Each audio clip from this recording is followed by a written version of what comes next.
Hey, everybody. Welcome once again to one of our live streams here, our TV watch party, public access TV watch party. We do have some public access tonight, but I thought that I'd also share with you some rarely seen live footage of some of your favorite Beyond Vaudeville and Oddville stars. We're here on a Friday with the holiday weekend. Wasn't able to do the usual Saturday. So I hope everybody finds us here. I see some of you have. Hello to Lisa Sante, Facetious One, Christopher Romas, Rocco 2025, Cenobite Mayor, Amanda Lust, and Paul Brueggemann. So see some familiar faces. Joy Coquette just joined. Hello, Joy Coquette. Welcome back. And some new faces. So maybe doing this at a different time will help bring some new viewers into the fold that we can embrace and invite into this madness. Hello, Michael Tamaro. Thank you for joining us here. And hello, GGB 130. That sounds like a new name. Welcome, GGB, if you're new here. Is GB for Great Britain? We tend to get some people here from Great Britain, so maybe that's where you're from. Anyway, again, if you're just joining us, we are normally looking at public access clips here, classic public access clips from the 80s and 90s. We do have a little bit of that tonight, but we also have some rare live footage of some of our Beyond Vaudeville favorites. So I thought we'd get started with an interview that I did for The Daily Show with a longtime New York City public access star, Richard Concepcion, who was better known as Rapid T Rabbit. And Richard was really a furry pioneer. He was walking around in his giant bunny suit and hosting a public access show as a giant bunny years before we had the boom, the explosion in furrydom. I had also interviewed an early furry pioneer who went by the name AJ Skunk, and I don't know what became of him, but I had interviewed him for the New York Times and profiled him going out into the woods on the weekends when he wasn't working, dressed in a very elaborate skunk suit. So furries do have a history, but it's kind of phenomenal to think about how furrydom has really become so broadly accepted. Anyway, here we go. Let's take a look at Rapid T Rabbit on The Daily Show. Bunny, McGruff, the crime dog, Smokey the bear, all animal mascots, all gainfully employed. Rich Brown recently caught up with a somewhat less fortunate creature. Rapid T Rabbit. The name probably sounds familiar, and it should.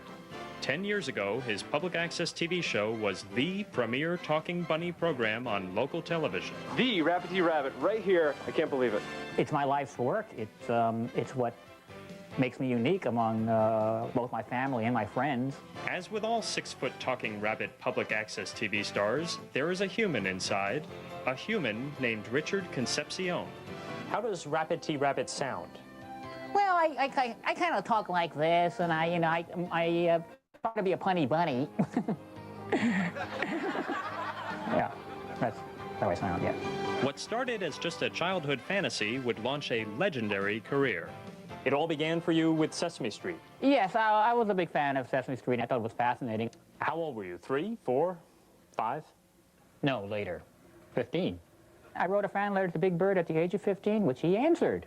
With friends in high places, it was only a matter of time before he got his big break, an appearance on the NBC morning hit, The Today Show. But his first national performance would also be his last. I was like trying to sneak into the shop there, and like I tried doing a little hop in the air, but I snapped my tendon in my left knee here, and I hit the ground and almost knocked our worker off the ladder. And, it was not the way I wanted to do it, but I was seen all over the country when that happened. His big break was a flop, and Rapid T. Rabbit would fade into the background, unrecognized, unappreciated. Alone and living in a New York City basement apartment with 1,000 stuffed animals, Rapid T. Rabbit needed a new gig. I've tried approaching, like, say, the New York City Transit here if they want to be a mascot, because after all, Rapid Transit Rabbit is supposed to be the subway, the bunny who takes the subway. The subway said no, but what about the outer borough of Queens? City Councilman Alfonso Stabile. No way. I wouldn't bet on it, and I don't think it's going to happen. Is it lonely for a mascot in this town? Yes, it definitely is lonely for a mascot in this town. New York City is not the easiest place to live in, let alone be a mascot in. Are people on the street ever hostile? They can be. Somebody did once try setting my tail on fire with a cigarette in front of Macy's. They tend to just call me names, or they, well, one time I was out of costume, and one of them threw something at me, but essentially they say, I know who.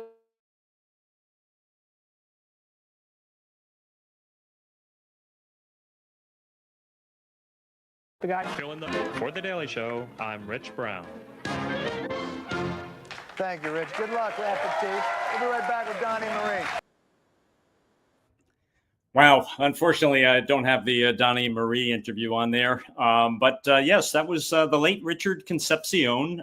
He was Rapid T. Rabbit on New York City Public Access from 1983 up until 2017 when he passed away. Apparently, he had died of natural causes in that very apartment that you saw.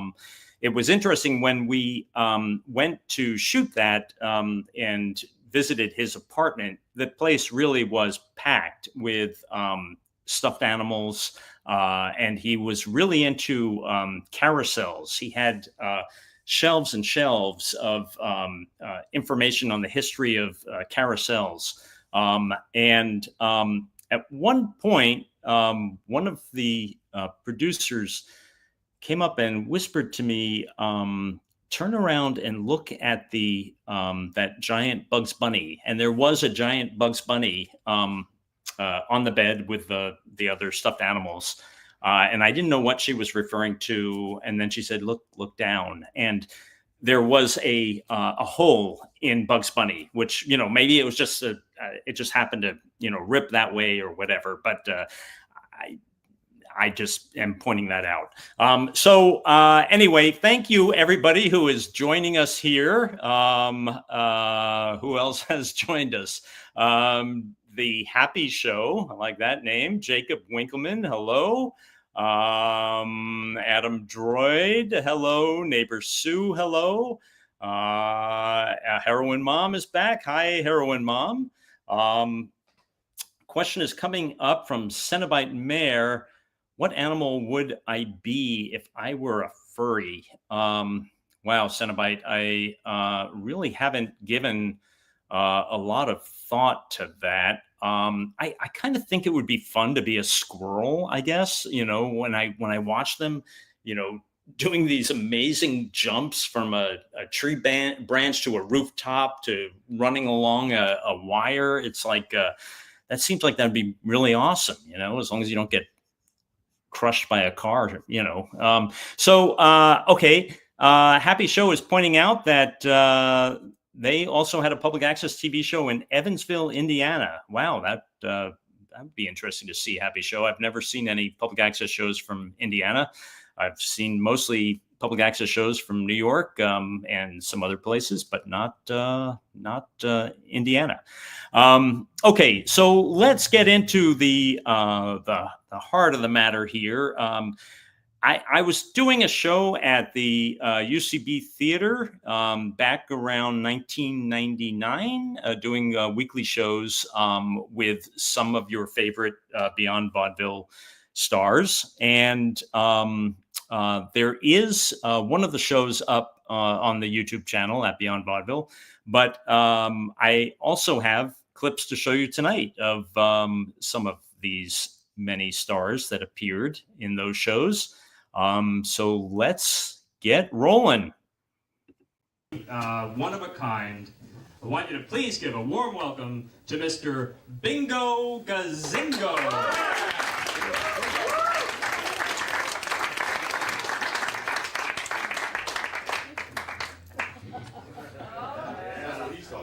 His hobby was taxidermy.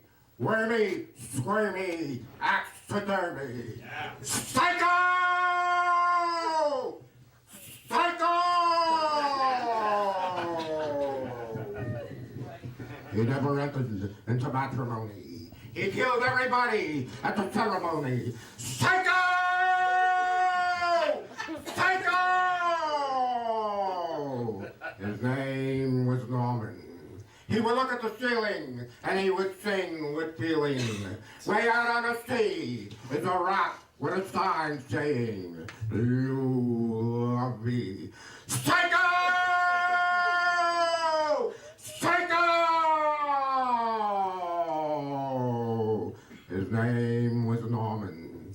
He was a Mormon, and he would say, "Kill the Mormon! Psycho! Psycho!"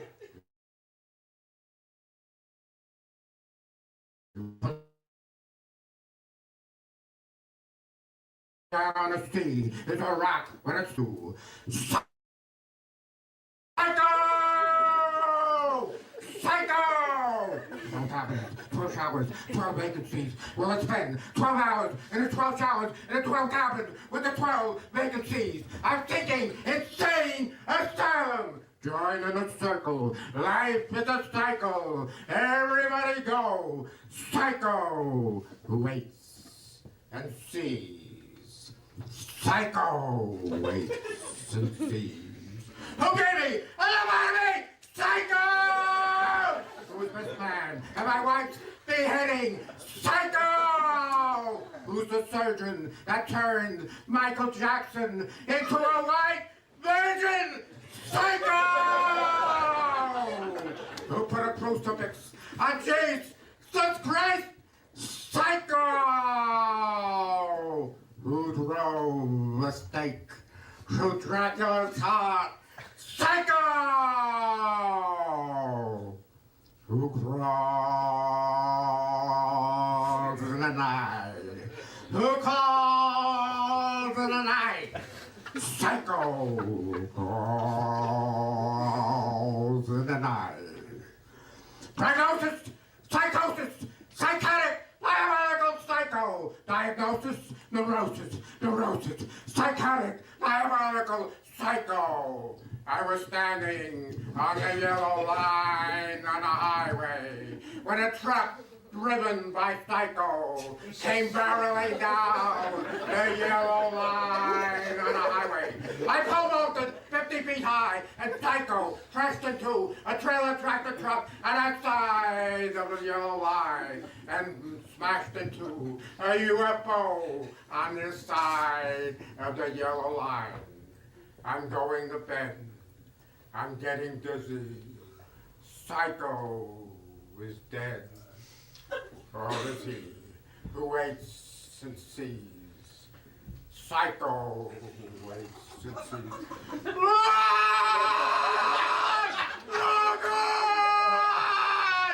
More sugar who waits and sees.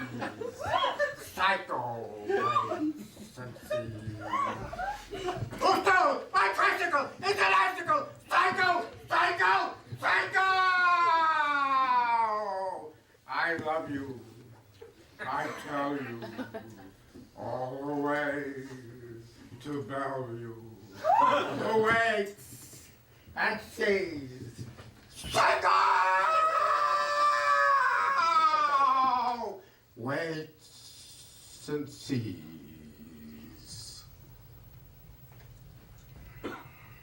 Tea! Tea! Tea! And I laugh in the teeth of the tempest.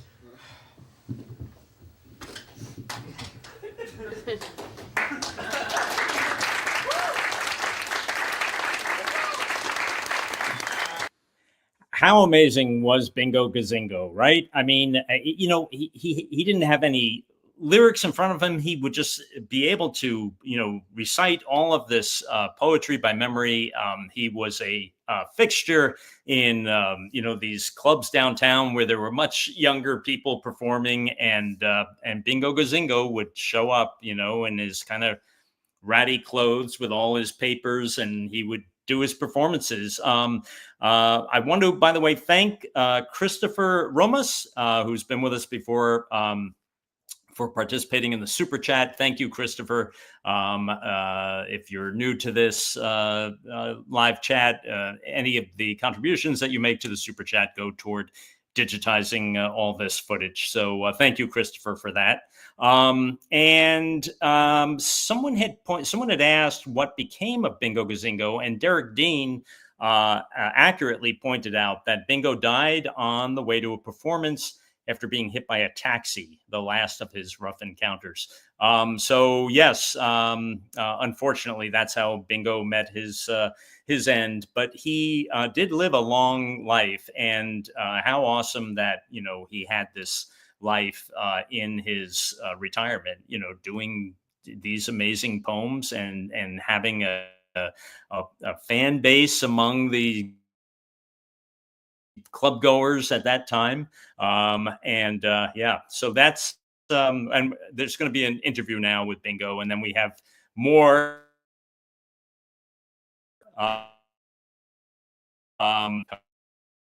so else. Derek Dean also asking, no, this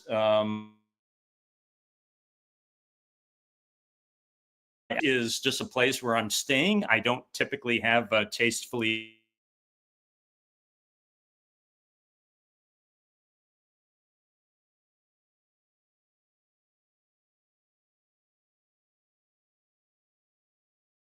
where I am.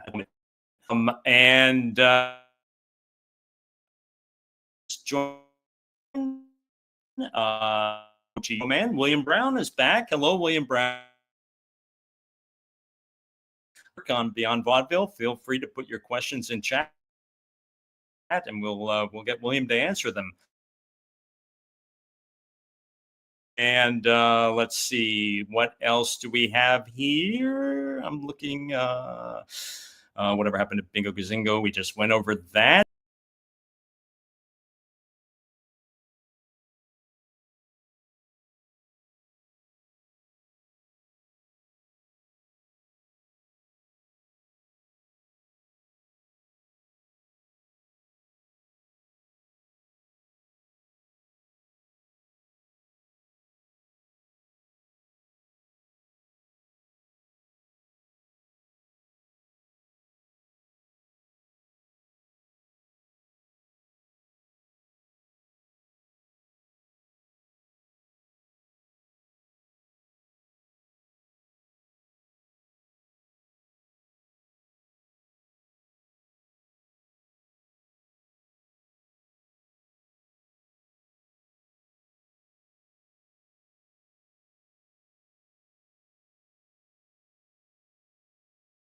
Let me know in chat if you're able to see me.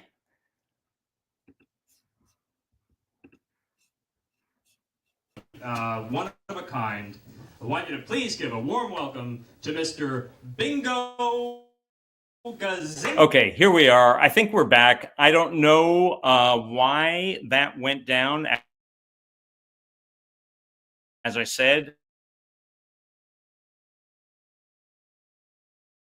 I am question about, was it weather? I don't know. I'm not sure. I don't typically, I haven't been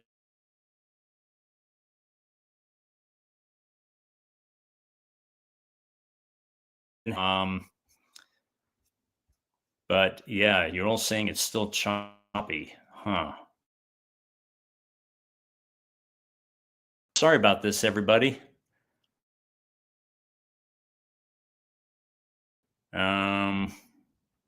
Not sure why we're having it. Is it still freezing? Hello, hello. William Brown asking if the feed is being propelled by a helicopter. Amanda Luss suggesting turn it off and then turn it back on again. Well, I guess I could do that, but I'd have to disappear from this. Everyone's saying try restart. Okay. So I should just close out of this program and come on back, and you'll all come back. Rocco 2025 is saying just give it a slap. Okay, let me try. I'm going to close it out, and I'm going to try to come back. All right. Hang in there, everybody.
Okay, let's see who's still here.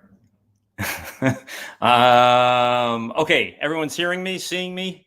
Yes?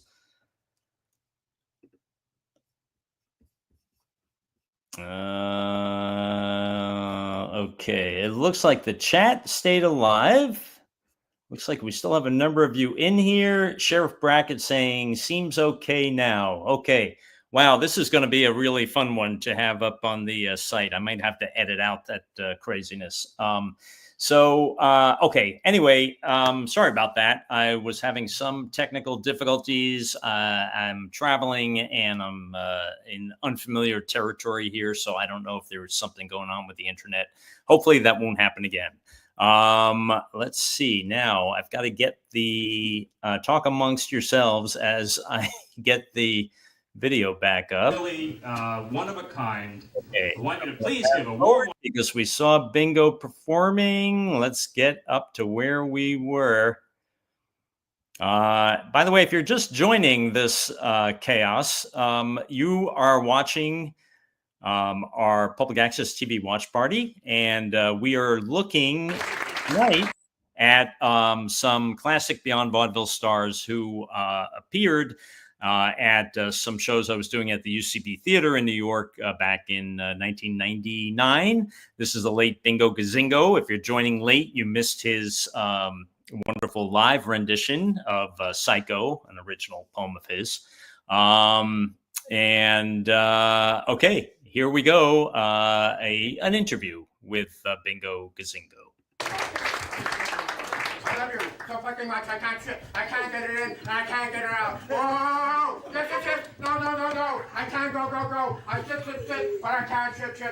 What's the use? Don't you give me your prune juice. I'm gonna jump the chicken soup and brown. But your eyes are so brown. Day and night and day. Give me a towel. I've got the move my bowel. If there's no improvement in my movement, I can't go on. I can't go to the car. I can't go to the jar. I love you so freaking much. I can't shit, I can't dance, I might make shit in my pants. Oh, world is a horrible. All you need is a toilet paper roll. Here's a tissue, I wish you well. The whole world Okay, Chairman Steve. is a toilet bowl. All you need is a toilet paper roll. And a cow will come to you. And if a cow doesn't come to you, then a horse will come to you. And if the horse doesn't come to you, then the chicken will come to you. And that's no horse shit. And that's no chicken shit. And that's no more. That's it.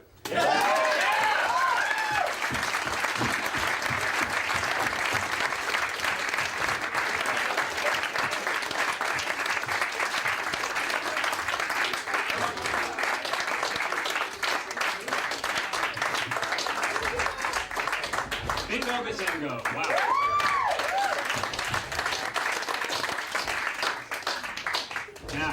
Wow, that was something. Now, what most people probably don't know about you or realize about you is that you're a former postal worker, right? A former postal worker. Yeah. Well, I knew a guy. I got half the song from Alfred Hitchcock, and the other half from the guy that worked at the post office, a guy named Norman, and he would sing, "Way out on the sea is a rock with a sign saying something or other." So I asked him, "What are you singing?" He says he wouldn't answer me. So I thought he was singing a gospel song or something. So you worked with some real characters at the post office. Yeah. What'd you say? You worked with some real characters at the post office. Yeah. Well, I worked for another guy. No, I worked with another guy. And he would say, what did it say?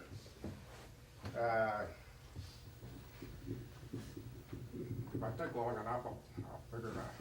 He said, he didn't say this. He didn't say, "Is this the chicken market?" He didn't say that.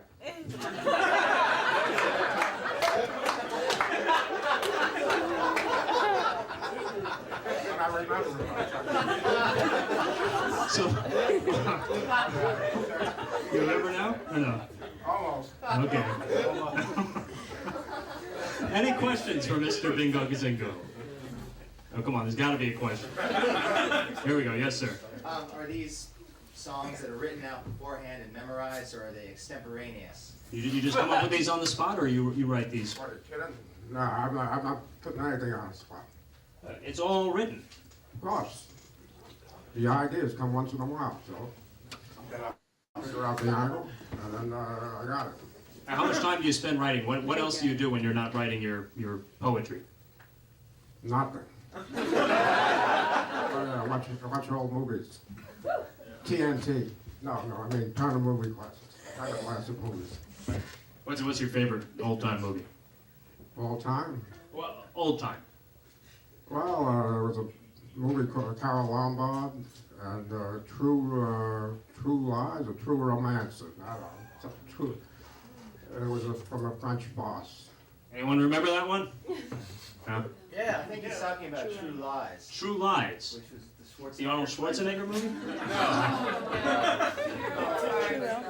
Carol Lombard, no. She's, let's see, Carol Lombard. What could it be? Any movie buffs that? John Barrymore. Carol Lombard and John Barrymore. Fred McMurray. And Fred McMurray. Anybody? Frederick March. Frederick March? True Confessions. True Confessions, right? Yeah. Okay. All right. Well, Bingo, thank you so much for coming. I mean, we really appreciated your energy and your enthusiasm, and it was a thrill to have you here. Bingo Gazingo.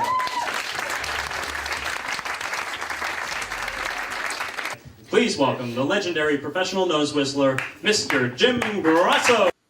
Okay, if you're just tuning in to us here, we are watching some live footage from the UCB Theater back in 1999 of some Beyond Vaudeville favorites. We just saw Bingo Gazingo, and we are about to see professional nose whistler, Mr. Jim Grosso.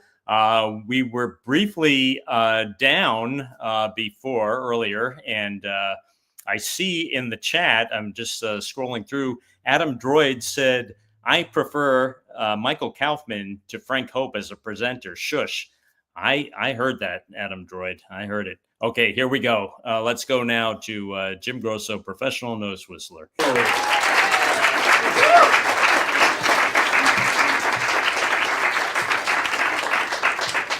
Thank you, ladies and gentlemen. I hope you like what I do. Well, here it goes.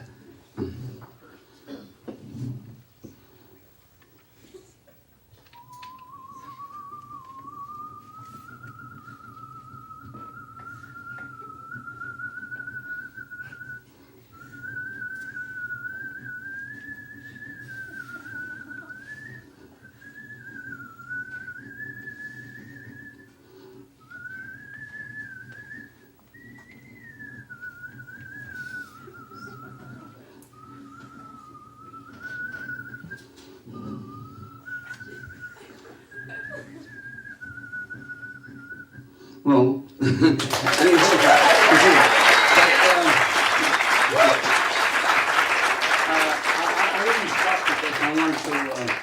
I wanted to sing this song, and we don't have a lot of time, but I also do it with my mouth closed, but I'd like to sing it with my mouth open, so you can hear the words even a little more better. So all you lovers out here, you might like this song. So it's the same one, but it's singing it. Okay, here it goes now. It had to be you. It had to be you. I wandered around and finally found that somebody who could make me be true, could make me be blue, and even be glad, oh, just to feel sad, thinking of you.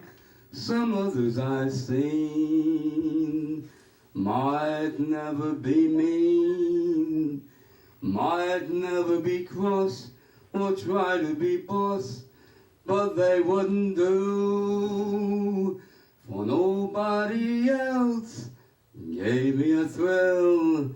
With all your folks, dear, I love you still.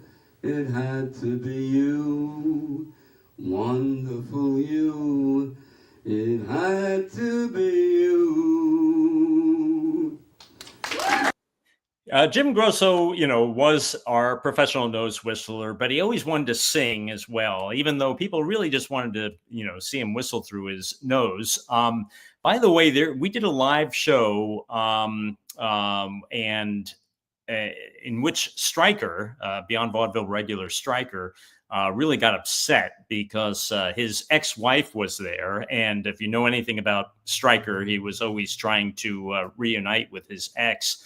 And Jim Grosso, this man, the nose whistler, apparently was flirting with Stryker's ex-wife. So there was a lot of tension at that particular live show. Imagine us trying to navigate that backstage. Media Funhouse at Grant is saying, whoa, spill that tea, Rich. That's what everybody's here for, right, Ed? It's to hear what went on behind the scenes.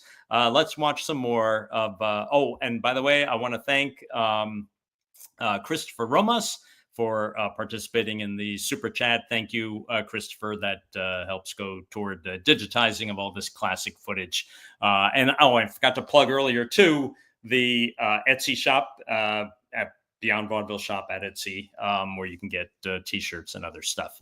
Okay, let's go back once again. Wait a second. William Brown is saying, I was witness to that whole Stryker thing on my penultimate BV show in early 1993. Really, William? So you were a witness to that. Interesting.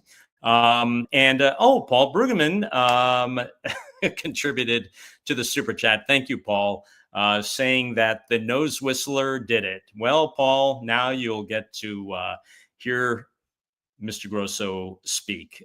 He might be doing one more number. Here we go. Thank you very much.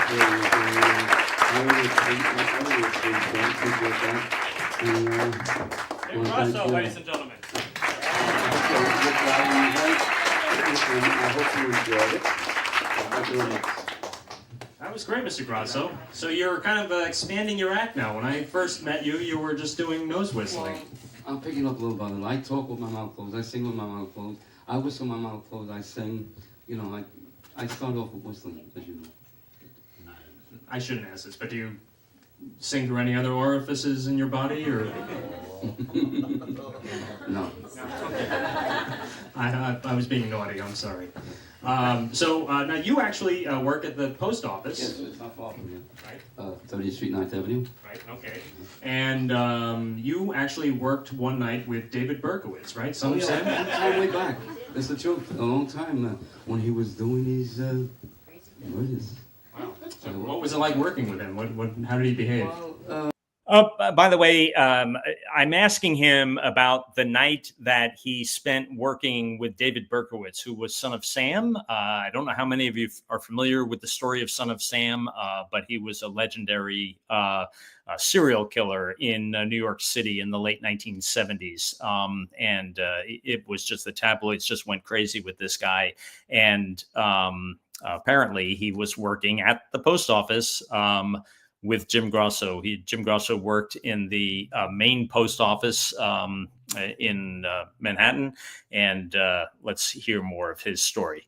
The foreman left us together for about an hour and a half, and I, doing a mail handler, have to lift the heavy stuff and put it on the skids where we put the mail, and he was the clerk, so he had to tell me where the mail went to, with spots.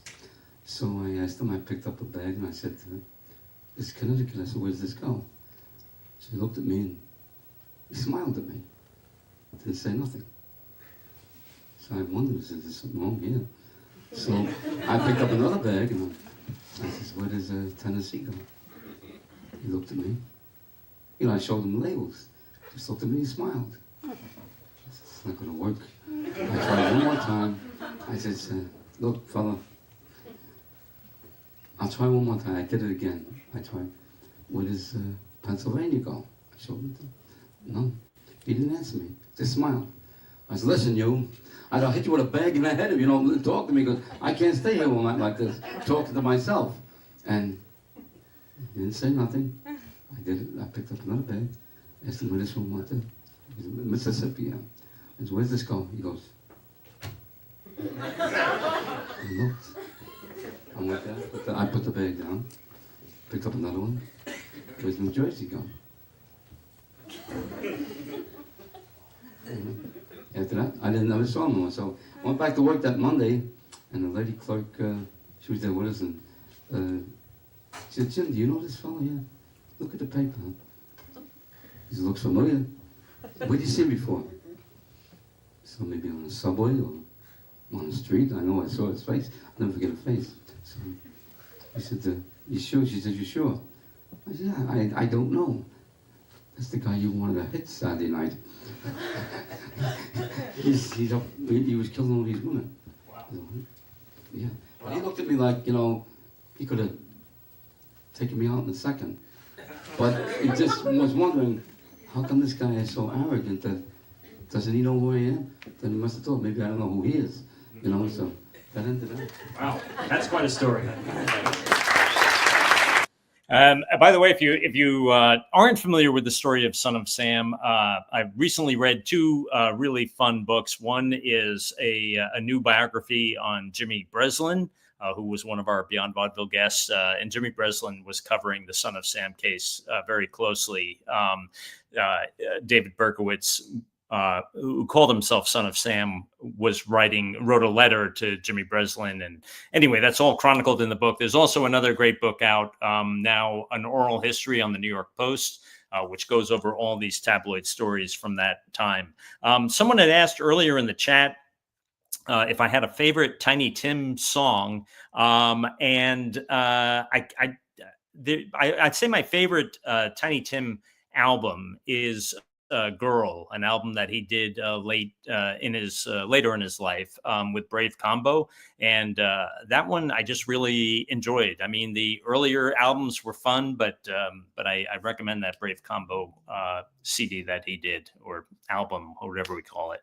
Adam Droid asking, a fun book about a murderer? Well, no, it's a fun book about New York back in the late 70s and 80s, which is kind of the time that we talk about a lot on these live streams. So, okay, let's go back. And someone was asking, wow, 2 postal workers? Well, guess what? We have a third one coming up. This was a friend of Jim Grosso. And unfortunately, these shows that we were doing were after Beyond Vaudeville, because this guy that you're about to see would have been such a great guest, and I'm sure we would have had him on numerous times. So let's watch Jim Grosso's friend from the post office. Now there are actually a lot of characters at the post office. I mean, we've had a lot of people here from the post office on the stage, and you've run into a few. Yes. The fellow I brought here tonight, he was working a couple of belts in back of me. Oh. And he didn't know about it, so I explained to him. He says, oh, he said, I saw you getting angry, but I didn't know what it was about. But he's here tonight, and... Okay, and the guy that you brought tonight, this is actually Mr. Grosso's protege of sorts, and his name is Fred. Fred Rubenfeld. Fred Rubenfeld. And he does a lot of mysterious faces, you know. Well, let's get a kick out of this. I mean, making his job, and everybody laughs about it. So I thought it'd be a good idea to get him over here. Well, making his official showbiz debut. He's only done this for other postal workers. So you're really getting a treat here tonight. Let's please welcome Fred Rubenfeld. Yes. Fred Rubenfeld.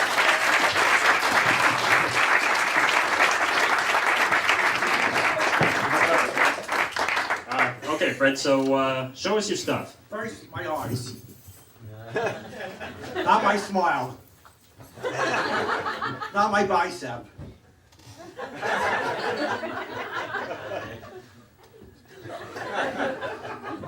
I'll show you the blow of a balloon with one breath of air. Sure. One breath of air.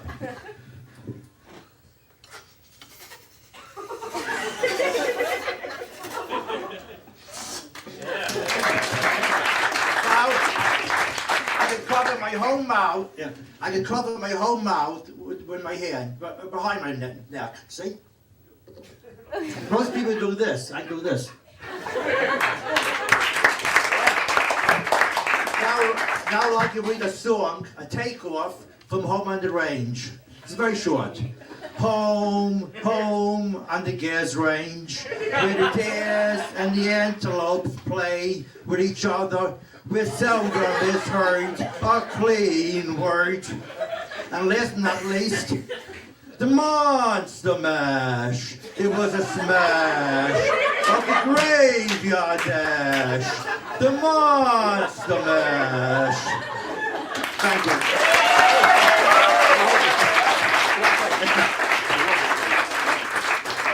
Mr. Grosso wants you to do the rubber face. Halloween. And you also do the coin trick, Oh, right? yeah, I forgot the coin trick, yes. Okay. But I should get out of the way for this one, right? And this is the first time I'm doing an audience in my mess, so. See, here's 3/4, see? It's not magnet. First time in my mess. No, one more try. One more try. Didn't I see this on Happy Days once? Yeah, right? I'll make it up. Okay. I got it. Hey! First time I did it. So listen, now, Frank, how long have you been working for the Postal 29 Office? years. 29 years. 1 year to retire. 29 years. Yeah. And When I retire, I'm going to become a male stripper. do you have a lot in that department, if you know what I mean? Yes, it's a good experience, yeah. Okay. I started loading trucks, and now I sort the mail. I work a computer about 2 minutes a day. The rest of the time, I take letters off a conveyor belt and put them in trays. For doing that, they give us $18 an hour.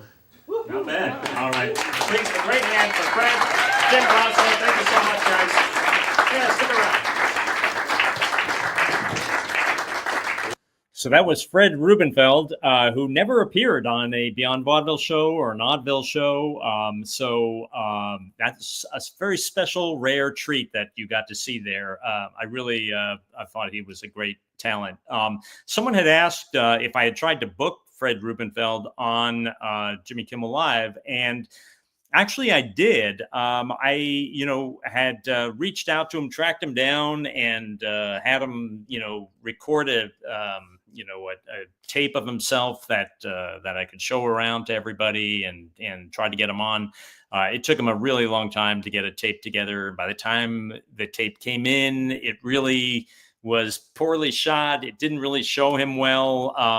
And I don't know where this tape was. It was probably sitting in a box somewhere, and not digitized. So anyway, so unfortunately, Fred never did make it onto Jimmy Kimmel. Okay, let's go now to see the next guest. Wow. Every time you think you've seen it all, there's always a new one. He's a very special singer. Please welcome Mr. Bill.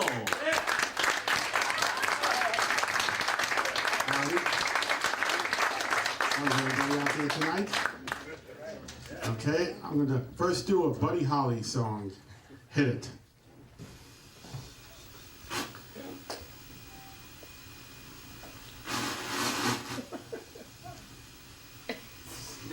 All my love, all of my kissing, you don't know what you've been missing, oh boy. When you're with me, oh boy, the world can see that you were meant for me. All my life, I've been waiting, and there'll be no hesitating, oh boy. When you're with me, oh boy, the world can see that you were meant for me. Stars appear, the shadows are falling. You can't hear, I'm behind a corner. A little bit of love makes everything right. I'm gonna see my baby tonight. All of my love, all of my kissing. You don't know what you've been missing, oh boy. When you're with me, oh boy, the world can see that you were meant for me.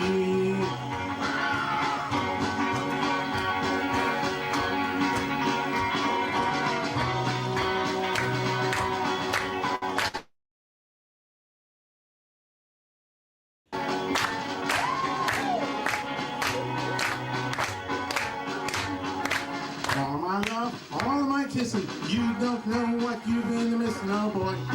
When you're with me, oh boy, the world can see that you were meant for me. All of my life I've been waiting, tonight there'll be no hesitating, oh boy. When you're with me, oh boy, the world can see that you were meant for me. Stars appear and the shadows are falling. You can't hear my heart calling. A little bit of love makes everything right. And I'm gonna see my baby tonight. All of my love, all of my kissing. You don't know what you've been missing, oh boy. When you're with me, oh boy, the world can see that you were meant for me. My late great Buddy Holly. Thank you very much. If you're just joining us, we are watching some classic Beyond Vaudeville, Oddville guests doing some live performances from 1999 at the UCB Theater, a show that I was hosting there at the UCB Theater. This is Mr. Phil. Mr. Phil never appeared on Beyond Vaudeville, but he was on multiple times on Oddville, and he was a longtime public access host up in Port Jervis, New York.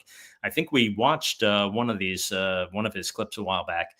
Anyway, let's go back now to hello, Buttermilk Jug, joining us. Arrived a little late, had to make a Taco Bell trip, left my wallet at home, so I had to make the trip twice.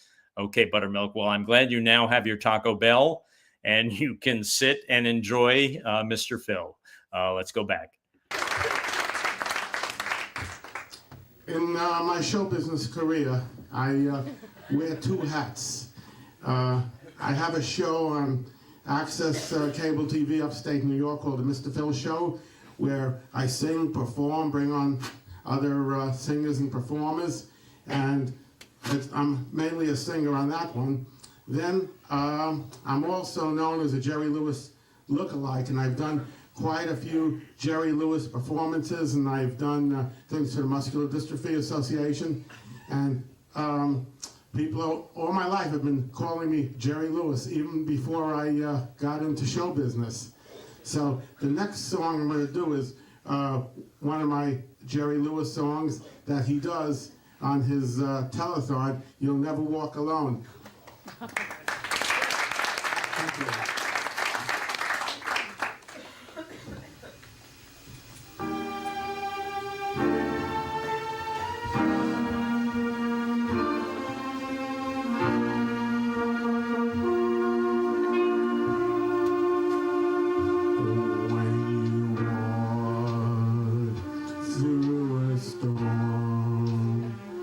Hold your head up high.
Very interesting performer, Mr. Phil. He kind of keeps you on the edge of your seat because you're wondering which way he's going to go with each, change in pitch and notes, and almost always goes in a different way than you would expect. It's kind of a very unique style that he has. Let's see. I want to thank DMC123 for participating in the super chat. DMC had a question. Did I ever cross paths with Freddie Blassie? Weirdly enough, I never met Freddie Blassie, but he sat behind me in the pew at Andy Kaufman's funeral. Stephen Korn, our director, and myself went to Andy Kaufman's funeral, and Freddie Blassie was sitting right behind us with his wife. So that's the closest I ever came to Freddie Blassie. Let's see. And DMC is also asking, are there any new unseen Beyond Vaudeville episodes coming? Thanks always for all the entertainment. I believe all the episodes are up, DMC, unless unless another one shows up like that John Walsh hosted Beyond Vaudeville that we showed recently. But who knows what's in the bottom of these boxes and boxes of tapes. Always surprises, things I didn't even realize I had just keep showing up. Skyscraper Television pointing out that Mr. Phil, Jay Leno copied Mr. Phil's look. Interesting theory, Skyscraper. Be interesting to trace who came first with this look. By the way, I want to give nothing but high praise for Jay Leno. I had the opportunity of working with him on You Bet Your Life, and he's a really nice guy and was really great to work with. And so giving two big thumbs up to Jay Leno. Let's see, what else do we have here? Media Funhouse is saying, you didn't warn us about this heart-tugging interlude. I hope he puts the mic down in tears and quickly exits the stage, a la Jerry. Well, Media Funhouse, let's see where we go from here with Mr. Phil.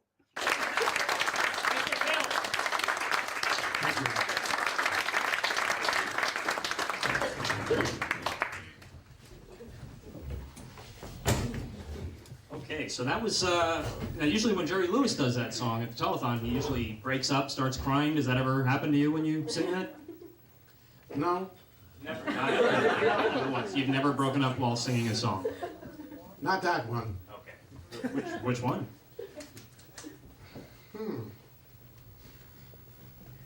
Can't remember now, but it hasn't happened with that one. It must have been something that really moved you, though. Yeah. The one that didn't. Okay. Right. Okay. Now when you're not singing, what do you do? In my regular line, I'm in motor coach transportation. Motor coach transportation. Yes. And what do you do in the motor coach transportation field? Okay, I'm operations supervisor. Sounds impressive. Right? Any questions for Mr. Phil from the audience? Where's his son? Where's your son? Your son? Yeah, he's home tonight. We live far away. We live all the way upstate in Orange County. Okay. But you're kind of a hit of Orange County, right? Yeah. In fact, I'm the fastest, growing celebrity up there. Who are some of the others in Orange County? Well, we got this group called Daddy's Girls. It's a family band that plays all around the area. Then we have this Irish country singer. She's from Ireland, just came over here back in the late 80s. Susan Roma. Who knew, right? People would know what it is. And then also, I've got started this 12-year-old girl who's up and coming. She's a genius in school, and she's an excellent singer. And I've met her in the past year, and I put her on my show. I've had her on the telethon that I do, and she's really, she's really a big hit. And at the rate that she's going, she will, definitely, make it to the top in no time at all. Do you think someday she'll be bigger than Daddy's Girls? Any questions? Yes. What? One at a time. There's plenty of time. Have you ever met Jerry Lewis? Have you met Jerry Lewis? No, but I've been at the New York portion of the Jerry Lewis Telethon, which is actually the New Jersey portion in Secaucus, New Jersey. Sitting in the audience? I was sitting in the audience, but I came down there with, I was supposed to come down there with this guy who was doing a show for him back a few weeks before to that. And then that was a year ago Labor Day, and he was supposed to be down there answering phones and performing. I never knew that he didn't show up there, or I would have, had the spot on there. But while I was there, I met Ed Fry and some of the other people. Denise Richardson? Yeah, I met Denise Richardson and everybody else down there. Did everyone follow that story? Okay. Okay. There was another question. Yes. What's your Oh yeah, that's a good question. What is the telethon that you do? Okay, in fact, it's coming up in another week. It's the Access 8 telethon. It's a telethon that they run sort of like what Channel 13 does. Right. And they raise money for the station. It's an 8-hour telethon that we run every year on the third Sunday of October. And we have different guest performers come on there. We do it more like one of the major telethons, with quite a bit of the entertainment. And we have different politicians from the area come on there. And, we raise money that way. How much did you raise last year? Last year we raised $2,000 on it. You can only go up, right? We also do another telethon during the year in Port Jervis area on that same channel for the Humane Society. So we raised over $10,000 the last time we ran it. One of the donations was $1,000 that they gave in my honor. In your honor? Who gave that? Some groupie out there?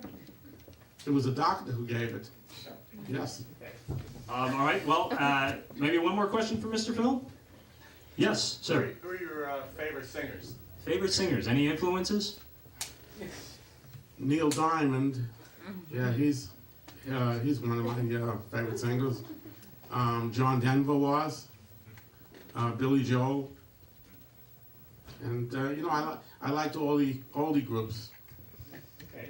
All right. Well, please give a nice round of applause for Mr. Phil. So that was Mr. Phil. I'm just going to catch up on chat here. Josh Chase is saying, I have a request for the Beyond Vaudeville merchandise shop on Etsy. Can we please get an exact replica of the Tyrannosaurus Trex A New Generation shirt, please? Wow, that is a deep dive, Josh. I think you're referring to a shirt worn by folk singer Roberta Rogo. Is that where that's coming from? If it is, hats off to you for that very obscure Beyond Vaudeville reference. Let's see. Who else do we have in here? Derek Dean is asking, who's a better singer, me or David Green? That's an interesting question. David Green, I have been to karaoke with David Green, and he's an interesting singer. I don't know. Maybe we're kind of on a similar par. Let's see. Happy Show is saying thanks for uploading the Beyond Vaudeville episodes. Of course, Happy Show. Glad you're enjoying them. Let's see. I'm going to keep going. I'm going to keep running here and see who we have next coming up here from this 1999 live UCB show featuring some Beyond Vaudeville favorites. Please welcome Mr. Red Lightning.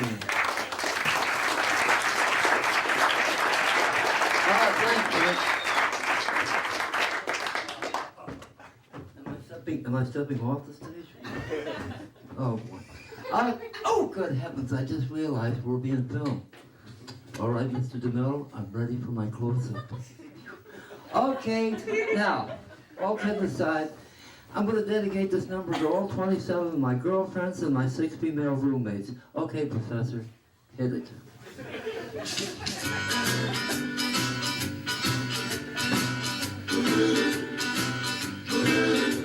You can take an apple from an apple tree. Take to the breath of everything. Yes, Daddy. Oh, yeah. I'm gonna stick like glue. Yeah, because I'm stuck on you. I'm gonna run my fingers along my hair. Squeeze you tighter than a grizzly bear. Yes, Daddy. Oh, yeah. I'm gonna stick like glue. Yeah, because I'm stuck on you. Out in the kitchen, out in the hall, ain't gonna do you no good at all. And once I catch you and the kitchen starts, I think the wild horse is good and tired with the blind. I'm gonna run my fingers through your long black hair, squeeze you tighter than a grizzly bear. Yes, Daddy, oh yeah. I'm gonna stick like glue, stick, yeah, because I'm stuck on you. Out in the kitchen, out in the hall, ain't gonna do you no good at all. And once I catch you and the kitchen starts, I think the wild horse is good and careless to find. I'm gonna run my fingers through your long black hair, squeeze you tighter than a grizzly bear. Yes, Daddy, oh yeah. I'm gonna stick like glue, stick, yeah, because I'm stuck on you. I'm gonna stick like glue, stick, yeah, because I'm stuck on you. I'm gonna stick like glue, stick, yeah, because I'm stuck on you. Woo!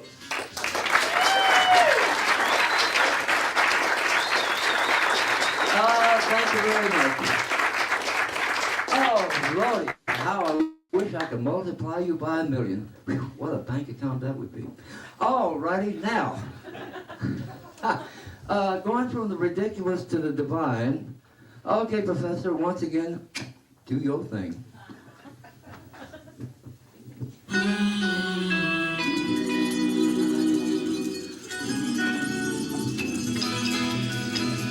It's now or never, come hold me tight. Kiss me, my darling, live on tonight. Tomorrow will be too late. It's now or never, my love won't wait. When I first saw you, with your smile so tender, my heart was captured, my soul surrendered. I spent a lifetime waiting for the right time. Now that you're near, the time is here at last. It's now or never, come hold me tight. Kiss me, my darling, live on tonight. Tomorrow will be too late. It's now or never, my love away. Just like a willow, we would cross an ocean if we lost to love and sweet devotion. Your lips excite me, but your eyes invite me. For who knows when we'll meet again this way. It's now or never. Come hold me tight, kiss me, my darling, be mine tonight. Tomorrow will be too late.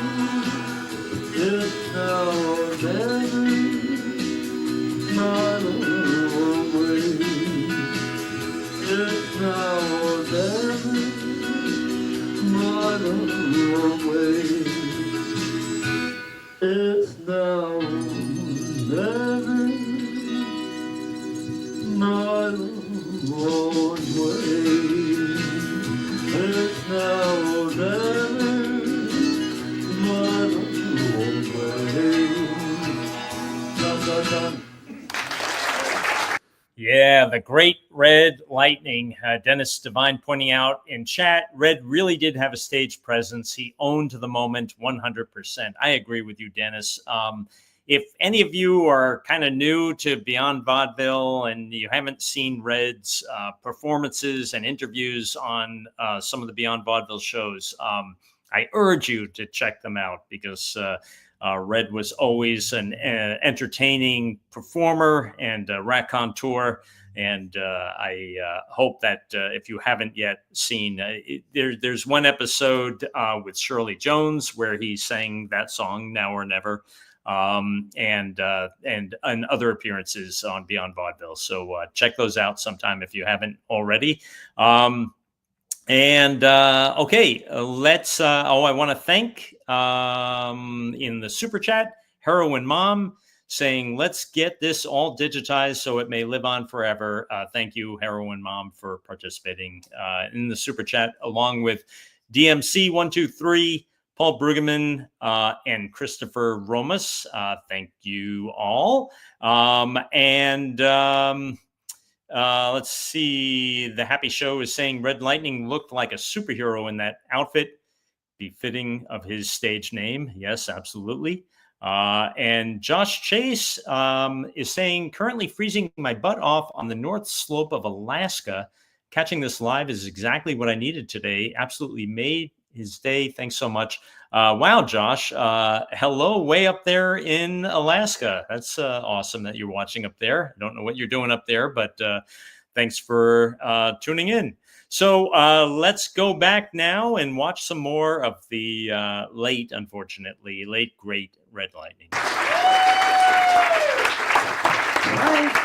come out here, boy, I need you. Oh, merci. You are such a gentleman. You give me the seat. Red Lightning. Say please. Oh, please. Okay. Thank you, Red. Wow. So, did you ever work in the post office? Did I ever work in the post office? No, I played post office a lot, but I never worked in it. Okay. It reminds me of a story I'm not going to get into, but yes. Have you heard about the new Dolly Parton airmail stamp? No. No? No. No, you haven't. Really? Truthfully? You never heard of it? Okay. Well, it's got a face on the front side and a liquor on the back side. Maybe I will tell that story. I remember one time you came to our show and... That was the last time. And we were setting up, and a condom flipped out of your wallet. And now, are you always on the ready, or? Mm-hmm. When you have 27 girlfriends and 6 female roommates, you are always ready. Why is it very quiet here? Now, something very interesting about Mr. Red Lightning is he once had an outer body experience, right? I remember you telling me this story. Mm-hmm. And what happened? You actually saw yourself floating up by the ceiling? Oh, yeah. What you laughing about? No, actually, I had a dime to get back into my body because I missed my 27 girlfriends. But anyway, seriously speaking, no, really, Frank, this really, I swear, this really did happen. And you know, in a way, I'm glad it did happen. You know why? Because, you know, nobody, I mean nobody, can say they don't have the shivers run up down their spine or are scared at the thought of dying, you know, because you don't know what's on the other side. You don't even know if there is another side. But since I had that experience, this boy knows. No, look, one night, I'm sitting on the, I'm not sitting, but laying on the couch in the apartment building where I'm working, you know. I took off my uniform jacket, loosened my tie, kicked off my shoes, and I started reading my little paperback book. And I looked at my watch and I said, well, everybody's in, I'm safe, okay, go boy, go. So anyway, I'm laying there, you know, and all of a sudden, I go like this, you know, out like a light. And the weird part was, all of a sudden, I don't know what the heck happened, but here I am, I'm like a balloon on the end of a string, and I'm going back and forth like this, and I'm looking at myself still laying on the couch, still holding the book. I said, ooh, hey, wait a minute. I wasn't scared. Mind you, I wasn't scared. I was more or less just plain scientifically curious. I said, what the heck am I doing up here when I see me down there, you know? Well, anyway, just then I hear, you know, somebody's knocking on the glass doors of the apartment house. Turns out to be an old couple. They probably just getting back from the airport or something. They got their luggage with them. So, you know, me, Speedy Gonzalez, I jump up, I jump into my shoes real quick, straighten my tie, you know, gentlemen and all that jazz. So I go to the front door, let them in, I take their luggage, I take them up the elevator, and I come back down. And I'm sitting on the edge of the couch, just like this, smoking a ciggy, and I'm thinking, now, no. I'm laying here and I'm dreaming. Right, that's it. I was dreaming. It didn't really happen. Then suddenly, my eyes lit up like a candelabra because I suddenly realized, you know, that my head was facing away from those glass doors. How did I know it was them, you know, when I was facing away from the door, you know? And then I realized there was only one way I could have known. I couldn't have imagined it. It really happened. I was out of my body. And there's an ancient word in the Atlantean language of many millions of years ago. Any of you folks ever heard of Atlantis? Okay. Well, there's a word in the, oh, yeah, well, I'll make it quick. There's a word in the language of Atlantis that's called ekankar. It means out-of-body travel. Well, apparently, I don't know how I did it, but I did it, you know? And the strange part is it never happened again. We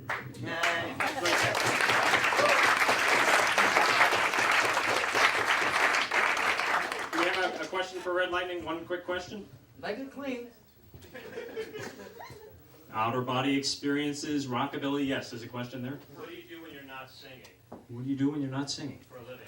Well, let's see. I've got about 39 publishers, both in the United States and Europe, you know, publishing my short stories, my feature articles, etc., etc. And even though I have an IQ of 204, I found out the smartest thing any genius can do is play the part of an absolute idiot, because nobody fears an idiot. That answers your question. Okay. Thank you. Red Lightning. That's the great Red Lightning. Amanda Lust, I want to thank for participating in the Super Chat. And Amanda, thanks for your ongoing support of everything that we're doing here. Amanda Lust, by the way, does an amazing impression of David Green. So if you go to Instagram @BirdEgg, you can see Amanda's amazing impressions of David Green. Also, thanks in the Super Chat to Heroin Mom and DMC123, Paul Brueggemann, and Christopher Romas. Thank you all. So, yeah, we've been watching Red Lightning, who was always a favorite. The question had come up in the chat, what did Red Lightning do for a living? He'd talk on the show about working as a doorman at an apartment building in New York. I'm not sure what else he did over the years. And there was some talk about Abbott and Costello in the chat, which isn't related to what we're doing here, at least I don't think. But I agree. Abbott and Costello were great. Grew up on those movies in New York. They used to air them every Sunday morning on WPIX. So really got used to seeing them every week and watching their TV show as well. They were great.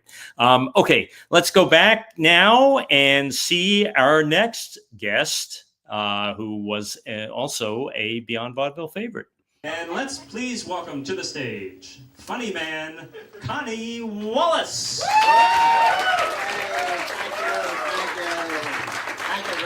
Thank you very much. And let's hear it for Rich Brown now. I'll be home on the couch or whatever I am tonight. Yeah, I turned into a real couch potato. But I knew I had made an appointment to come down here tonight, you know? And then I got into my closet. I was trying to figure out something to wear. What the hell am I going to wear down here tonight, you know? And I went in my closet. I realized, Jesus, I got 3 brand new raincoats in there. You know? So I said, well, I want to wear one of these raincoats, huh? Then I read it, I realized, Christ's sake, I'm going down here, I might go on stage. And then, you know, I'm wearing a raincoat, they're going to expect me to have pants underneath it.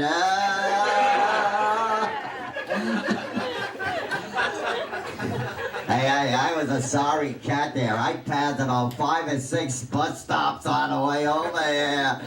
I could have a good flashing night going there. Oh, David,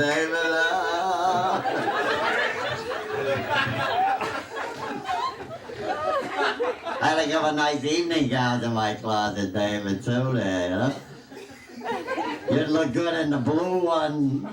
It's a little long for me.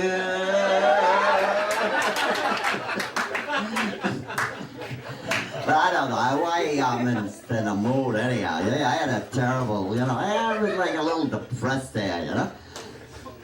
You know, you won't believe it. I was involved in a day rape a while back there, guy, you know?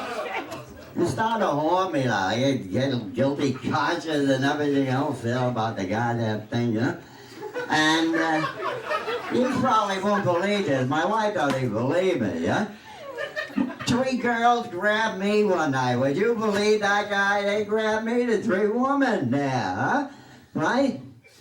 And, yeah, actually, one of them was probably underage, and I never reported him. So as a result of that, they thought I was Mr. Nice Guy, and they were back in the neighborhood bar looking for me again, huh? Right? And, but I didn't mention it. They're back in the bar, but they got a lawyer with them this time. And this all happened on a highway, in a car on a highway, in back of a car, you know? And they claimed that there was a guy going by the car on a bicycle, and he got some sperm in his eye. Well, with all this DNA crap, what the hell was that proved, though, really, David? Just had him in better shape than that guy on television.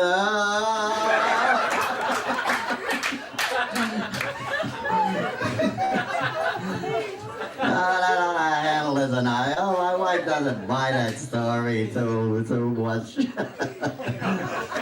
Now listen, even I'm a retired, but I still have to pick up some bucks in my pocket, you know? And I went down for this job last week. I really, you know, I had the job in my back pocket, you know? But what I'm getting ahead of the story, I was in the Korean War, yeah. I was a veteran. You're supposed to get a break for a job, right? And my job was MP to watch the North Korean prisoners of war, to guard them, yeah? And get some work out of them, yeah? So what I'm getting at there, I had this job in my back pocket, yeah? All I had to do was go upstairs to the big office and see the big guy up there, you know? Now these prisoners, I'm way ahead. These prisoners, you know, I really leaned on them hard when I was over there. And they nicknamed me Worky Worky Chop Chop. That was my nickname.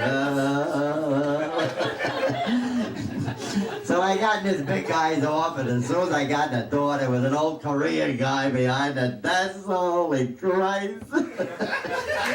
As soon as he saw me, he jumped up and he said, "Oh, I know you. You're no good there. You stinking poo. You Worky Worky Chop Chop." You don't get no jobby here now. I'm the big boss man now. So I recognized him. He had like a big lump on the right side of his head there, guy, you know, right? But what happened? I didn't get the goddamn job anyhow. And lucky in a way it was lucky, because if he ever came in the elevator, I would have put another lump on the left side of his head for old time's sake. So I don't know what the moral of that story is, David. I don't know. But what else did I have? I told you about Worky Worky Chop Chop, yeah? Anybody from the Bronx here? I do most... Oh, we got the light anyhow. We're going to do a little interview here, and I'm going to give you the story of my life. So I'm ready, Rich. Thank you, people. Thank you very much.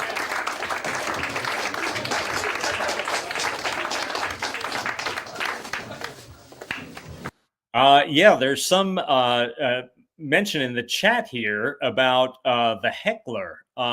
You know, yes, there was actually, that was an Asian woman in the audience who took offense to that routine and yelled out like in the middle of it, and it did really seem to change things, the mood.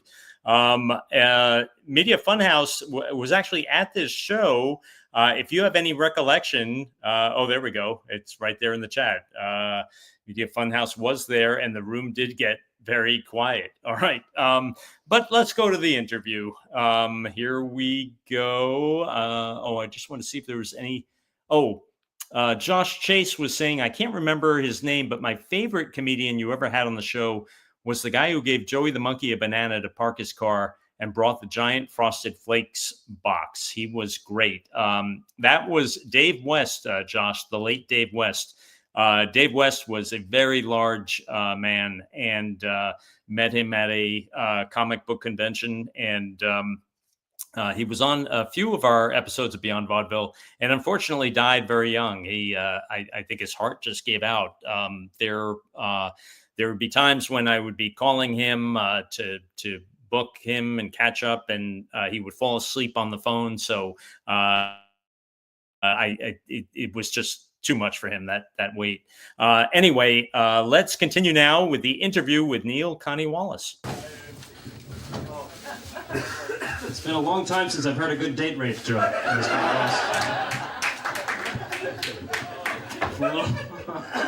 Little old-fashioned comedy.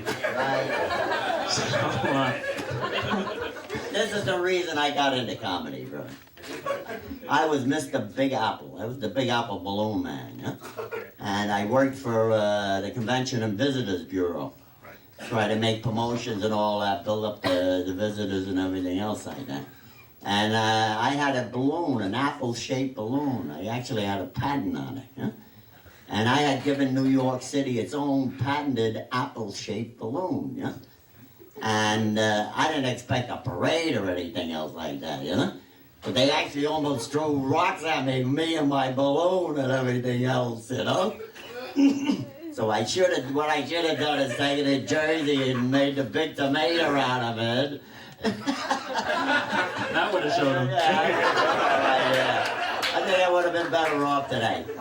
But the story is that I got into comedy, try to push the Big Apple and everything else. And now you've actually done a song, right? You're branching out into song, like Mr. Grosso, branching out from nose whistling into singing. Right. What is your song? You want to do a bar? During doing the promotion with the convention, everybody was asking me who named the Big Apple. Right. You know? Everywhere I went, nobody really knew. Maybe there's somebody here knows today. But I also wrote a play, Who Named the Big Apple? Right. Huh? and I worked the song into the play. Now, in the song, there'll be a hint to the audience who actually named the Big Apple. You know, there'll be very subtle hints and everything, so they got to listen carefully. Does anyone know offhand who named the Big Apple? Name the city of the Big Apple?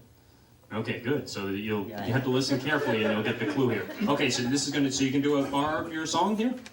Now, what I like to do is like a musical improv. I can get you and the ukulele or something, and I'll do the, give me a little backup. Anybody else? So where's that other Red there? I'll come up there, maybe give me a hand.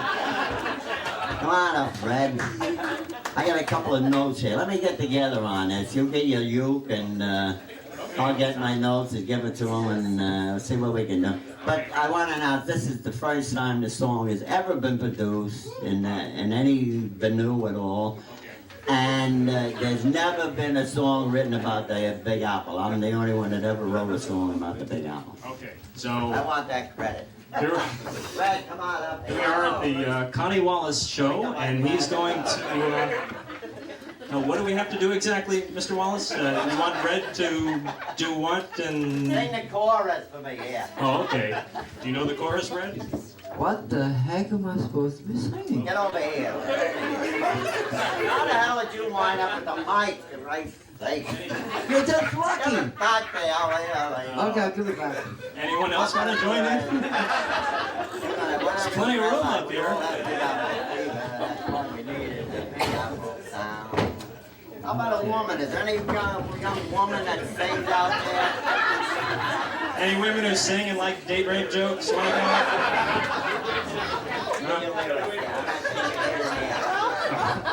Okay. Girl, any young girl, any old girl. Come on, I'm up here. I got one spot for you there. Don't be shy. All right, we gotta even get moving along. Okay, so now what do you want Red and I to do? Red, you've got your magnifier there? When you get up there, we all have Big Apple. The name of the song, all right, come on, say it. The name of the song is the Big Apple Sound. Okay, hit it, baby! Okay, give it up, Red, quiet down. Did you have your bottle yet? The Big Apple Sound, here we go. In a patched up bus with one spare tire, we made it from town to town. We were on that road so long, perfecting every note and song. Everybody played their role. We were after that pot of gold. We all had Big Apple fever. That's why we needed the Big Apple Sound. Suddenly everything began to click when we got that singing chick. The crowd began to pack the floor. With shuffling feet they begged for more. Then they began to swing and sway. Hey baby, this was a day we had that Big Apple Sound. We put a couple of tunes on the record machine. A lifetime dream. Wait till I catch up. The telegram came, hey guys, this is our day. We had copped a gig on the Great White Way. Big Apple, here we come. We all had Big Apple fever. Now we had that Big Apple Sound. One more. Now we know the streets are not paved with gold, and all the brakes go to the bowl. But there's plenty of fruit on that Big Apple tree. But if you don't shake it, you're a history. So even if we have to play night and day, and even if we have to take a cut in pay, all we ever asked for was a fighting chance to make it in a Big Apple. We all had Big Apple fever. Now we had that Big Apple Sound.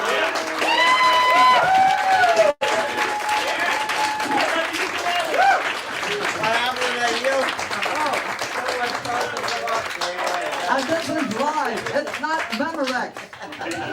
That's a good point, Mr. Lightning. Okay. That was a great. Oh, did we get it on tape? You know, I forgot to do the uke. Let's do it again. Okay, guys? Thank you, people. Thank you.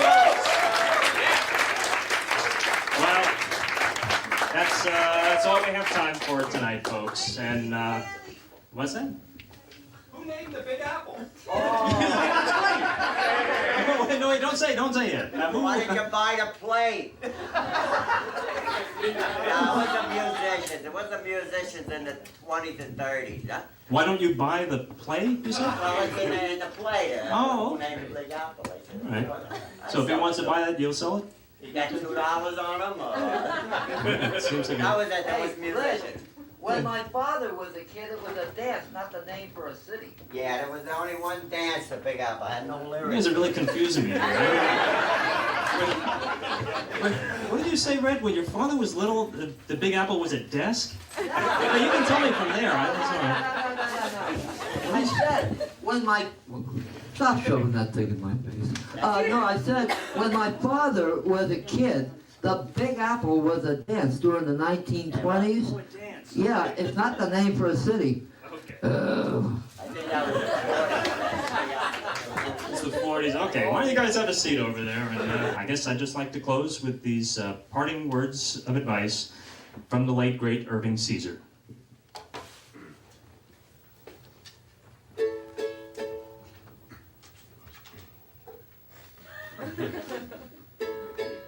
Remember your name and address and telephone number too. So if someday you lose your way, you'll know just what to do. Walk up to that kind policeman, the very first one you see, and simply say, I've lost my way and cannot find my street. But I know my name and address and telephone number too. And he'll be kind and help you find those dear ones who wait for you.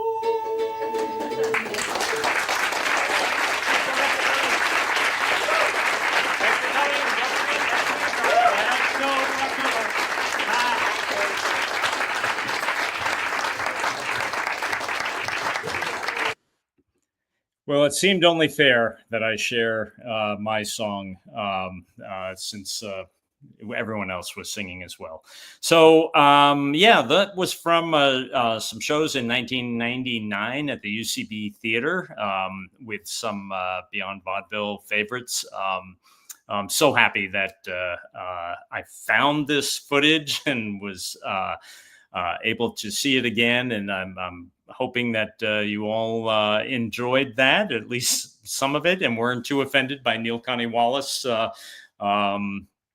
Yeah, so I have another rare video here, and this is from a day that was spent out at the Great Adventure Amusement Park in New Jersey with Chairman Steve and Izzy Fertel. And we were going to see a concert that Tiny Tim was doing there. Tiny had invited us to be his guest. And so let's take a look at some of that. You're enjoying your food here at Great Adventure? Yeah, I'm trying to think what poem to do for you now, besides the religious ones. A limerick or what? Well, whatever you're inspired to do. Do you have something that you can do about your pretzel? Do you do any poems about food? About bagels or donuts? Which no, I already spelled one. I'll do the one about bagels. You wonder why bagels taste so good with locks? It's because it keeps them secure in a box. And worse than living a life with no colon, a gonner breaks in and the bagels are stolen. Okay, and how's that pretzel and soda there? Okay. Getting work out. Robin made me lose the last job I had. Information. That was doing the deliveries?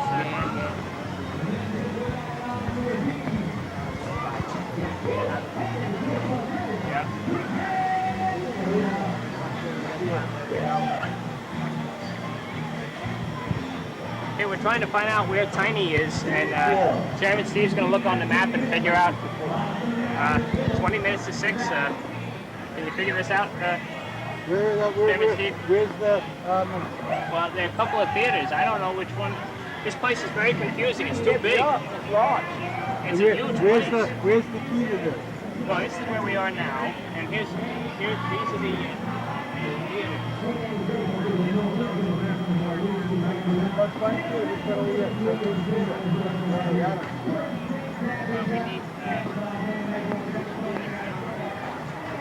Don't even know which theater. That could be popping out. All right, we're very lost, but we're gonna find out. We have some time. Let me just go to the. We just have to find someone who works here. Who do you go to? Just gotta look into it.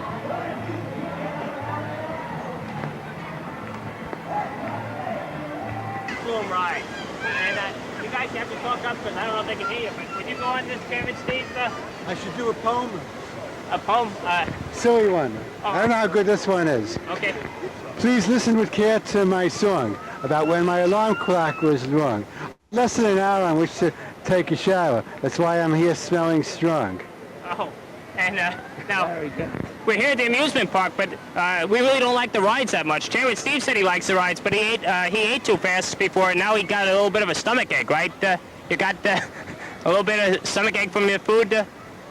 I still want to go on the slide on the river. Okay, yeah, well, he's still game for it. And Miss Fertel, you get a little sick from the rides sometimes? Well, some rides are okay, but I'm not crazy about all the rides, you know. Sometimes I like them, sometimes I don't, but I'm not crazy about the rides, no. I like more singing.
This is obviously very raw footage. It was interesting just trying to get Izzy to understand how to even get onto the carousel. It seemed like he had never done it in his life. If you're just joining us, we are watching footage of Izzy Fertel and Chairman Steve, and we were going to visit Tiny Tim, who was doing a concert at Great Adventure. With the Turtles and oh boy, who else was there? Mickey Dolenz was there. Bobby Boris Pickett, who was another guest on Beyond Vaudeville. Joining in the chat is the wannabe mechanic saying that he's 26 and never knew about this amazing show until last year. Thanks so much for sharing these clips and streams to YouTube so we can enjoy them all. Wannabe Mechanic, I'm glad that you've discovered it and are enjoying it and actually now can understand what you're watching. Imagine if you had never seen Beyond Vaudeville before and all of a sudden you're looking at this. Anyway, let's go back and look at more of this Great Adventure footage.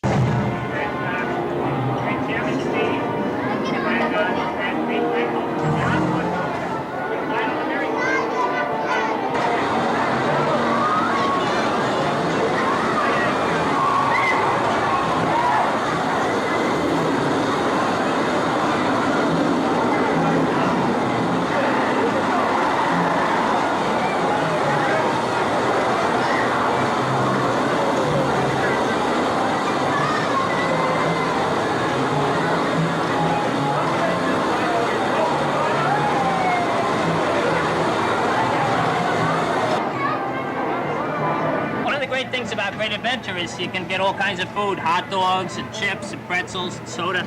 And we bought some potato chips. Here you go, guys, if you want to have some. forget a drink. Dig in. And it's not bad, huh? It's good and salty, the chips. I need a drink. I need a drink. Another drink now? Because of this. Oh, but Chairman Steve, you just had a drink before. 2 drinks, 2 big ones now. This makes you thirsty. I chip what I left. That's why you're getting a stomach ache from eating all these all these chips in there. So Well, I like to finish eating and just a sip of that.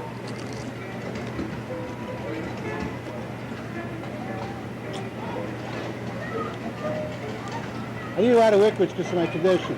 What is that ride? That looks your like condition? That's the log ride, Mr. Fertel. Maybe we should go on that. Maybe you can show the cameraman. You can show the log.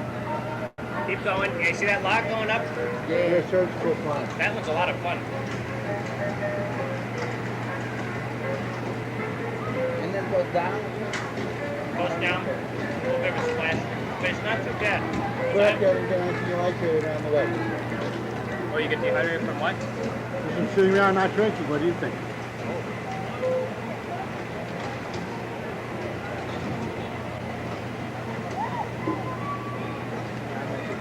I hate to tell you, I meant to tell you. I'm not getting that weak at all. Because I went long enough, I start getting weak. You get weak if you don't drink enough? Get dehydrated. Anybody gets weak. That's true.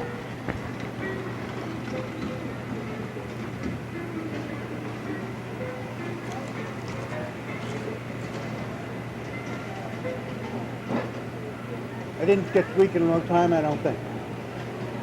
Well, I don't think you can get dehydrated. You have drinks. Yeah, I don't know when's the last time I was dehydrated. Sometimes I feel like very calm and very like lazy and, you know, like no, all the pain is gone. I don't know if it can't be because I'm dehydrated and weak. You know, one of those serene kind of moods. I don't know what it is. Don't feel pain like being thirsty or anything. Other times my back hurts like anything. Only Wendy can make you feel better. Most of the time she makes me trouble.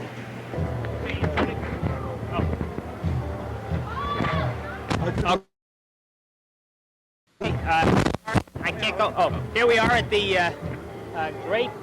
Great Arena, 30th anniversary of rock and roll concert, 7 p.m. And that's with Tiny and all the rock and roll greats. And of course, Chairman Steve is here. And Chairman Steve, you want to say something else? I wrote a letter, Dear Anna. I'm so lonely to be here, Anna. But she cannot be found. She's no longer around. She was eaten up by a piranha. Okay, and of course, Mr. Fertel is with us. And are you excited, Mr. Fertel? We're going to see. Very excited to be on again with you all. To see Tiny again. I haven't seen him in a long time. We're going to see him very soon, and you're going to tell him all about your granddaughter, the Lawn. My granddaughter, I composed a song for her called The Lawn. Okay, and we're going to be there in just a couple of minutes. It's getting very exciting. To Beyond Vaudeville, a great adventure. This is a momentous event. We're bringing together Tiny Tim and his protege, Izzy Fertel, for the first time in a while, right? Yes, a long time, yes. And Mr. Hope, thanks a million for being a man of your word, coming down here and we wouldn't miss it for the world. Doing this TV and giving Mr. Fertel the honor he deserves, and also coming here for the 30 years of rock and roll. Mm-hmm. One of the great stars. I saw you interview Bobby Pickett. Bobby Boris Pickett, the great one, and Joey the Monkey's with us today too. You remember him? Right? Okay. Wonderful.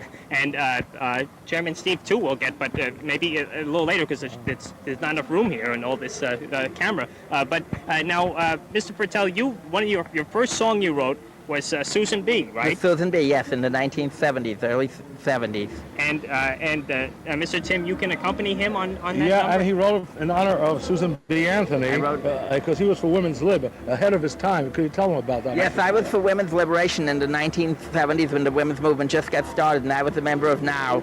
And I wrote this in honor of Susan B. Anthony, and I'm writing some other songs now I'm thinking of. I'll do Susan B. right now if you want me to. Okay, yeah, we can hear a little of that. Susan B., Susan B., we all want our liberation, Susan B., Susan B., Anthony, we all want our liberation, Susan B. Every time you turn on television, they would make you sing A woman's only place is in the kitchen by the sink. She's always washing dishes for her lazy family. But television is a great big liar. Susan B., Susan B., Susan B. 30 million women working, Susan B., Susan B. Anthony. 30 million women working, Susan B. Every time I hear commercials, I just don't know what to do. They always put down women, they just make me feel so blue. I pick up on the telephone and call my sister Lee, but she says, do not worry, we are winning, Susan B., Susan B., Susan B. Want a woman in the White House, Susan B. I mean President Susan B., Susan B. We want a woman in the White House, Susan B. As a member of the movement, I'm as proud as I can be. Anything that I am called upon to do, I will agree. I feel equal with my sisters, and I know that's best for me. Less than sexual discrimination right now, Susan B., Susan B., Susan B. I'm no stronger than my sister, Susan B., Susan B. Anthony. I feel equal with my sister, Susan B. Yay! Wow, that was great. Thank you very much. If you're just tuning in, we are watching some footage at the Great Adventure Amusement Park where Tiny Tim was appearing in concert. And we're here with Izzy Fertel and poet Chairman Steve. I want to thank Jose Montano, not only for your continued support, but participating in the Super Chat just now. Thank you, Jose. Thank you, Amanda Lust. Thank you, Heroin Mom. Thank you, DMC123. Thank you, Paul Brueggemann. And thank you, Christopher Romas. Appreciate all your contributions toward digitizing this classic footage. Matthew Fuller points out that Izzy even appeared on Jimmy Kimmel Live. Yes, that's correct, Matthew. It was a thrill that I was able to book him on there and fly Izzy out from the nursing home where he was staying. I think it was called the Bronx Jewish Home for the Aged, I think was something like that. And he was not happy there when I tracked him down, and he just kept whispering me to get him out of there. And for a brief moment, at least, we were able to get him out of there to fly out to Los Angeles and appear on Jimmy Kimmel Live, where he was just wonderful. Okay, let's go back and watch some more. Mr. Fertel is actually open for you. I saw many years ago at the Cavern, right? He was an opening act for you. That's a great memory, Mr. Holpen. Oh, I wouldn't forget that. He really knocked them dead. They really love what he did. And he really has his own talent and his own charisma, which he presents songs in a different way. Mm-hmm. And definitely, it's been my pleasure to know Mr. Fertel since '73. Wow. Over 15 years. And how did you guys first meet? How did you meet? I met Mr. Tim, Tiny Tim, through Marvin Lewis, who was who's now my cousin's husband, who was Tiny's arranger at that time. Yeah, we met in, I think it was somewhere in some amusement park in Brooklyn. Oh. I think it was Jacob Riss Park or something back in '73. At that time, I was still married to Miss Vicky. Oh, is that that's the beach with the topless? The Jacob. I don't know what they have there, but it might not have been that. But I think it was. I think that's what we met either there or at Coney Island. But I think it was the Jacob Riss place. So it's very appropriate that we're back in a park today where you guys kind of first met. Yeah, It sure is. Sure. And later on, Mr. Fertel also wrote a song about Donnie and Marie. Oh. When they were very, very strong on TV. He was a little disturbed in 1976. They wouldn't let him sing it on the Siegel show. Remember, Mr. Siegel had a ABC. Stanley Siegel, right? Thank you. Can you give me a snip of that? Yeah, thank you. I still remember that. Every Friday night, it was a delight. I couldn't wait to see Donnie and Marie. I want you to know I really loved that show. I just wanted to sing and be exactly like Marie. Every week I used to say my heart was filled with glee when I used to hear that wonderful program then on ABC. I want you to know I wanted to work on her show, to look and sing and dance and be exactly like Marie. Wow, that was I changed the. Did you know? I changed the words. Oh, I changed the words to past tense, if you all noticed, because she doesn't have a television show anymore, unfortunately, on well, ABC. maybe she'll get another one, and then you can sing the old way again. I guess so, but right now she doesn't have a show, and I felt I should change the words to past tense. That's very smart. Okay, now, Mr. Tim, you must be very tired out. You've been touring all summer long, right? Well, since June 8th and 9th, whatever, but I'm very happy to be on the Donnie Brooks, it's a rock and roll with great stars like Mickey Dolenz of the Monkees, Mike Panera, the Blues Image, Al Wilson, Show and Tell, Jewel Akins, Birds and the Bees, Pat Upton, I Love You More Than Anything. Yesterday, of course, you just interviewed Mr. Pickett. The Tokens, Bobby Pickett from the Monster Mash. The Tokens are here, and these are great rock groups that have had millions of sellers, and it's a pleasure just doing a guest shot with them. And Donnie Brooks himself had $1 million seller in Mission Bell, in the 60s. Higher than a Mission Bell, this song, right? Great song, great song. For my darling boy to be, my heart always begs. I yearn to get tangled up in her long arms and legs. I never thought that turns me on until this girl I met. Now I wish that she will own me like a pet. One look at her sheer loveliness and I am out of breath. I want the limbs to wrap around me, squeezing me to death, as I keep getting twisted with that long, thin, climbing vine. Every day I beg her, darling, please be mine. Okay, very good, Chairman Steve. And do you like poetry, Mr. I Tim? do, and I tell you, I have a poem for, Mr. Steve asked something about marriage on TV. I'll tell you, this is a strange plug, but I just have a new record coming out. Mr. Panera produced for Fresh Squeeze Records, Steve Bland set up there. Boy. And this song goes like this. I'll never get married again.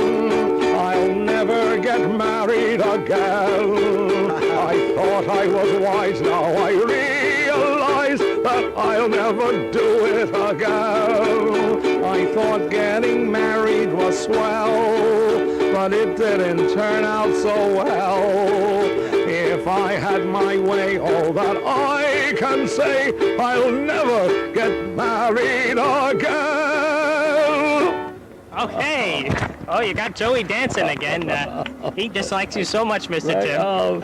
And so we can look forward to getting that record that's going to be coming out. Well, it should be out soon. Anoki from Muskogee, a place where any square can have a ball. They still shine old glory down at the courthouse. White lightning still the greatest thrill of all. They don't get a thrilling out of, I don't know the words. Oh, please. But when these squares can have a ball. I'm proud to be a Okie from Muskogee, where white lightning still the greatest thrill of all. Right. Thank you, Mr. Fertel, and Mr. Tim, of course, and Chairman Steve and Joey, and let's.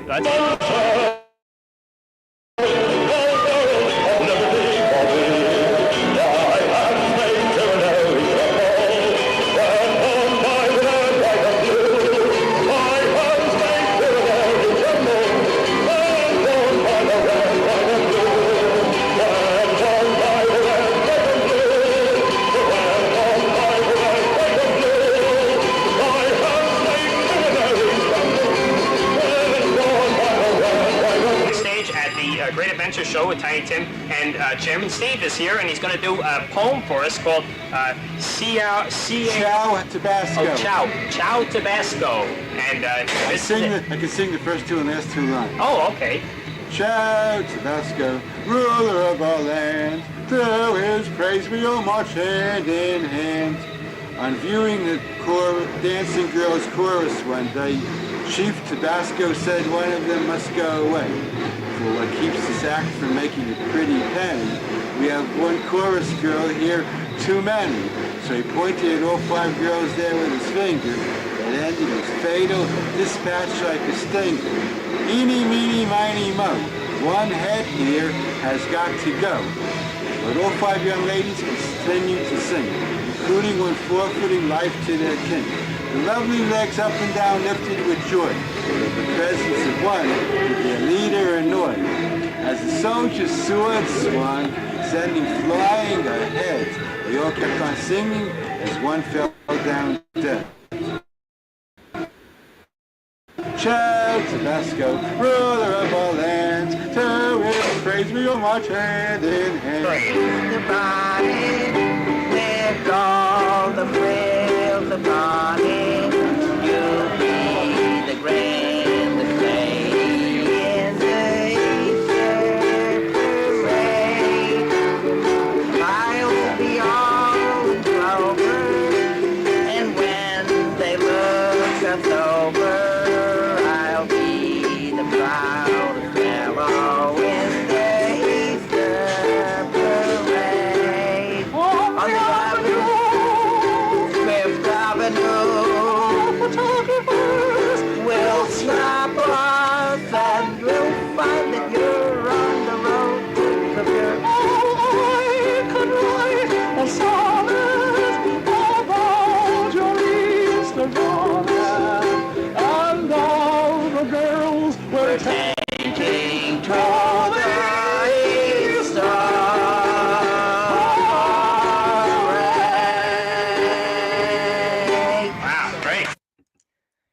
Ah, wow, I love that number with those two. Tiny Tim with his protege, Izzy Fertel, singing Easter Bonnet. So I hope you've enjoyed what we watched tonight. Is a little bit of a departure from the usual public access shows. Of course, many of these people appeared on public access TV, and it was a thrill to be able to present them to you again tonight, and hope you all enjoyed it. I want to thank all of you for joining us, and thank you in the super chat to Christopher Romas, Paul Brueggemann, DMC123, Heroin Mom, Amanda Loss, and Jose Montano. Thank you all. And thanks for always being here for these live streams. So sorry about the technical glitches earlier. Thanks for hanging in there while I rebooted. And again, thanks.